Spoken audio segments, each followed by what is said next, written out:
there, LaVonne here. Welcome back to my channel. If you haven't subscribed yet, please do. We'd love to have you.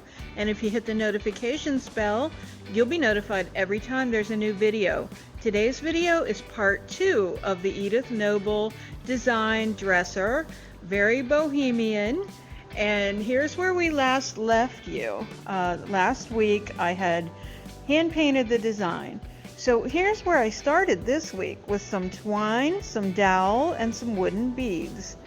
So I painted the dowel rods, and I am taking some inspiration from Vintage Makeovers with Melanie.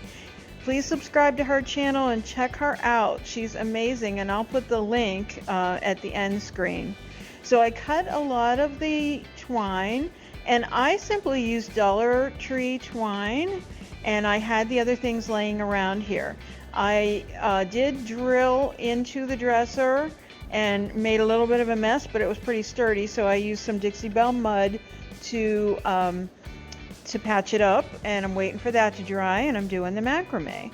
And I'll tell you what, kids, I have not done macrame for years, so I was super rusty.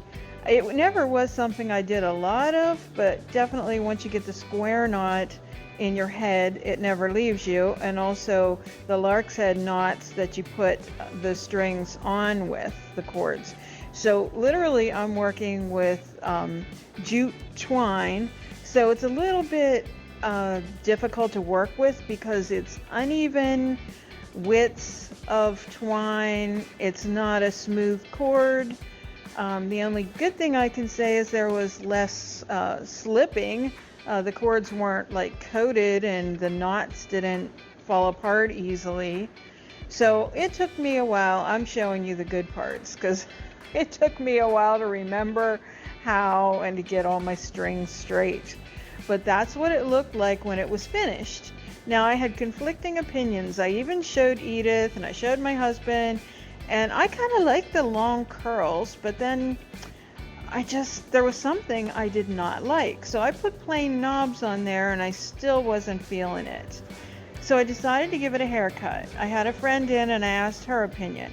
So what I did was just put a ruler there and just cut on an angle up to the ruler from the middle. Now Melanie stapled hers underneath in her video. You'll have to check it out. I'll actually link that video for you as well. She stapled hers under, and I mentioned that to my husband and someone else that paints furniture, and they both liked that idea. I didn't want to do that. So I just kind of wanted it to hang, but I don't know, just wasn't feeling it. So this happened. So I did both sides. And then my thought was to stain those little unpainted beads. I had the knobs I sanded to try to get the stain off, but they just weren't matching. I just wasn't feeling it. It wasn't feeling very boho to me. So back to the drawing board I went. So cleaning up my mess there, all the extra clippings.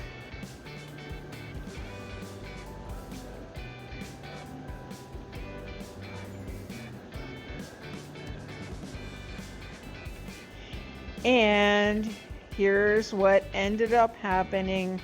I love it now. I did both sides on that angle, and I also changed the knobs, which you'll see. The round ones were the ones that I saw in my head all along. They were the original ones, but there were only a few of them. So I did use those ones on the bottom, and then I had these left over from a chandelier, and the client didn't want them. So I thought, how perfect to take these other little knobs and hang them. And now I absolutely love the piece.